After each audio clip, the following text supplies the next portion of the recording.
What type of lists do I pull? Guys, all wholesalers are going to try to pull every list for the most part. I mean, some more than others, and some really just focus on one or two things. But if you're looking for some like secret magical list that like is automatically going to get you a deal, then that doesn't exist.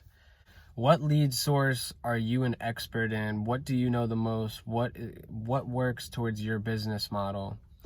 So what I mean is, if you're going to go after pre-foreclosures, you should know a thing or two about the pre-foreclosure process in your state, or else there's really going to be no point.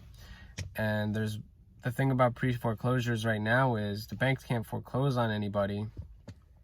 So people know this. So they're behind on their mortgage, but they know that the bank can't take their house, can't put it up for auction yet.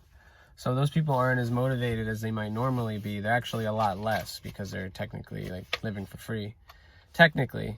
So you guys should really educate yourselves on how the process of pre-foreclosure works in your state before you, especially because even if an auction date was coming up, that's when it gets very tricky of like, you have the property under contract, they're relying on you to find a buyer, and if you can't, they might lose their house, and that's when it starts to get like real gray area. It's a totally different dynamic when you're cold calling and you're talking to an owner-occupied person who's living in the property you're calling about, and when you're talking about a landlord or an absentee owner. As a beginner, it's much easier to call absentee owners or landlords or vacant landowners rather than an owner-occupied and pre-foreclosure or tax default or anything. But tax liens are good. Those type of lists are great as well.